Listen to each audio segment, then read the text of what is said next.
Scandals issues ہیں. یہ آپ کی حکومت یہ تو کرتی ہے کہ بندہ فائر کر دیتی ہے، لیکن اس چیز کو بعد میں منطقی انجام تک ابھی تک LNG والا پیٹرول والا کرائسس جو ہے اس کے اوپر بھی نہیں پہنچا، ادویات والا ایشو وہ نہیں پہنچا، جو آٹا شوگر کا کرائسس ہے درمیان میں پنگ پونگ چل رہی ہے وہ کہیں نہیں پہنچا، اور اب یہ رنگ روڈ ایک اور آ پڑا ہے. والٹن کے اوپر وہ ابھی ثبوت دیں گے تو میں پوچھتا ہوں، لیکن یہ there are so many issues جس کے اوپر آپ کو کنکلوڈ کرنا چاہیے اپنے دور حکومت میں. جی ملک صاحب، میں نے کافی اپنا غور سے باتیں سنی ہیں. تارڑ صاحب کی بھی جو بالکل ایک وکیل کے طور پہ بات کریں شریف فیملی کی، اور ظاہر ہے کہ یہ ایک جوڈیشل فورم نہیں ہے، آپ کا ایک پولیٹیکل پروگرام ہے. میں ان کی سیریسنس اس بات سے جانچوں گا کہ ہم نے میاں صاحب کے خلاف جب ایک چیز آئی پاناما کی، تو ہم صرف ٹاک شوز میں آ کے چیختے چلاتے نہیں تھے، روزی حلال نہیں کرتے تھے، ہم باقاعدہ عدالت جاتے تھے ثبوتوں کے ساتھ، اور ہم عدالت گئے. That should over seriousness. میں ایکسپیکٹ کروں گا کہ تارڑ صاحب اگر واقعی سیریس ہیں، کیونکہ وہ ملک کے وزیر اعظم پہ الزام لگا رہے ہیں، تو کل صبح سویرے ناشتے کے بعد جو ہے یہ گرم پراٹھا کھانے کے بعد آرام سے اپنے ساتھ اپنے دوست وکلاء کو لے کے جائیں گے، اور لاہور ہائی کورٹ میں ضرور وزیر اعظم صاحب کے خلاف پٹیشن بمائے ثبوت جمع کریں گے. یہ مت بولیں سر اس کا وہ جواب تو خود دیں گے علی، لیکن ایک جو ڈاکومنٹ انہوں نے مجھے دیا ہے، سر میں نے آپ کی بات غور سے سنی ہے، پلیز. میں کسی کا ذاتی ملازم نہیں ہوں، میں بات اصول پہ کرتا ہوں، عوامی نمائندہ ہوں، عوام کی بات کرتا ہوں. پلیز اپنی باری میں بات کریں، آپ کی باری علی جو انہوں نے مجھے رپورٹ دی ہے، آپ کا ٹائم حکومت کا ویسے اس رپورٹ کے مطابق وہ یہ کلیم کر رہے ہیں کہ جو والٹن ایئرپورٹ کی زمین ہے اس کو ابو دھابی گروپس نہیں سر، آپ اپنی باری میں بات کریں، کل عدالت جائیں اور ثبوت دیں، اور ادھر پروگرام کو بھی خراب مت کریں. والٹن سینٹرل آپ کے بزنس نمبر اپنی ڈسٹرکٹ جماعت اس کے حوالے کرنے کا یہ کوئی الزام عائد کر رہے ہیں. 10/10 ہیں آپ کی. مریم صاحبہ کے پاس 10/10 ہیں آپ کی. شہباز صاحب کا میں کچھ نہیں کہہ سکتا. باقی دوسرا جو ابھی زلفی بخاری صاحب کی بات ہوتی ہے، میرا تو سوال سن لیں بھائی. سر اپنی باری میں سر چیخیں چلانے کی کوئی ضرورت نہیں ہے.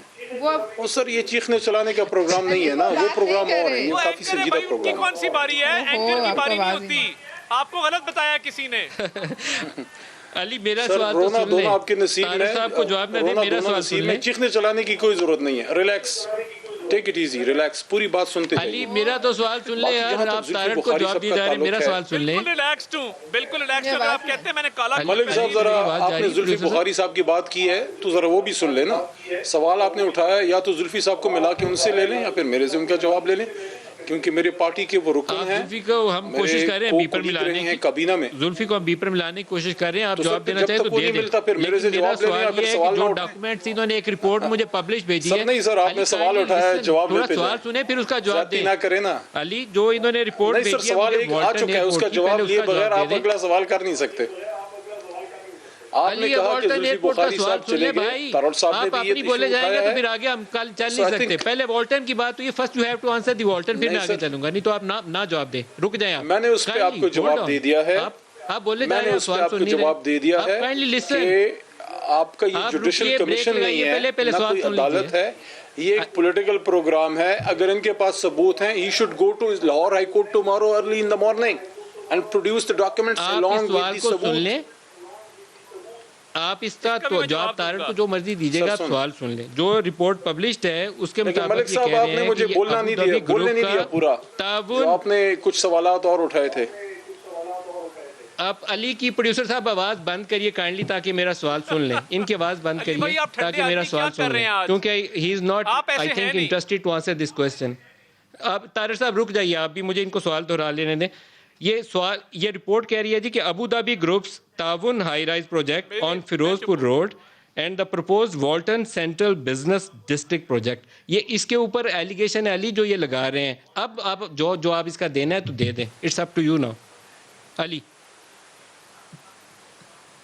جی ملک صاحب دیکھیں، اس کا جواب میں دوبارہ وہی آپ کو دوہرا دیتا ہوں کہ حکومت اگر کوئی کام کر رہی ہے پرائیویٹائزیشن کی، وہ لاء کے مطابق ہوگا. اگر اس میں کوئی اللیگیلٹی کسی کو لگتی ہے تو ایک پولیٹیکل پوائنٹ آپ نے آج ریز کیا ہے، لیکن اگر آپ سمجھتے ہیں کہ ثبوت ہیں تو میں نے آپ کے پروگرام تارڑ صاحب کے اور ہمارے عثمان ڈار صاحب کے 1-2 پروگرام دیکھے تھے جو یہ ثبوت لے کے کاؤنٹر ایلیگیشنز وغیرہ لے کے آ جاتے تھے. That is not the way. If Tarar صاحب از سیریس, اگر وہ سمجھتے ہیں کہ صرف الزام در الزام نہیں لگانا اور ان کے پاس ثبوت ہیں, میرے خیال میں بہت بڑی اخلاقی کرپشن ہوگی اگر صبح یہ لاہور ہائی کورٹ جا کے وزیر اعظم صاحب کو پارٹی نہیں کرتے اور پٹیشن نہیں ڈالتے. لیکن ایک سوال بغیر جواب لیے اگر آپ چلے جائیں گے تو میں سمجھتا ہوں ہمارے ساتھ زیادتی ہے کہ آپ نے ایک سوال اٹھایا. دیکھیں, میرا کام یہاں زلفی بخاری صاحب کا نہ میں وکیل ہوں نہ میں ان کو ڈیفینڈ کر رہا ہوں, لیکن صرف 2 نقطے آپ کے سامنے رکھ دیتا ہوں. اگر وہ 2 نقطے پورے ہوتے ہیں تو میں سمجھتا ہوں پھر انہیں باہر جا کے غلطی کی ہے. نمبر 1, کیا کسی عدالت سے وہ مطلوب ہیں, عدالت میں ان کے خلاف کیس چل رہا ہے, عدالت نے ان کو کل یا پرسوں یا اس مہینے کسی پیشی پہ بلایا ہے, یا وہ آلریڈی ECL میں ہیں؟ کیا وہ ایک آزاد پاکستانی ہیں فی الحال؟ ان کا نام بلیک لسٹ میں تو نہیں ECL میں؟ اگر نہیں ہے تو وہ جا سکتے ہیں, اگر ہیں تو ان کو نہیں جانا چاہیے تھا. اور دوسری چیز, ایک بات آج کی گفتگو سے ثابت ہوئی تارڑ صاحب کی کہ جس پہ کوئی بڑا کیس ہو تو اس کو ملک سے فرار نہیں ہونا چاہیے. تو زلفی صاحب کو تو ابھی عدالت کو مطلوب نہیں ہے, ان کے لیڈر میاں صاحب کو اسلام آباد ہائی کورٹ بلا رہی ہے اور وہاں سے مفرور ہیں. تو اس کا مطلب ہے ان کی اپنی منطق کے مطابق میاں صاحب تو پھر بڑی زیادتی کر رہے ہیں ملک کو واپس نہ آ کے عدالت میں, یا پھر یہ جا کے پیش کیوں نہیں ہوتے عدالت میں؟ عدالت تو ان کی کسی پیشی پہ کوئی آرگومنٹ سننے کو تیار نہیں, وہ تو مفرور ڈکلیئر کر چکی ہے. کوشش کر رہا ہوں زلفی ہمارا نمبر اٹھا لیں, ہم ان سے رد عمل بھی لے لیں.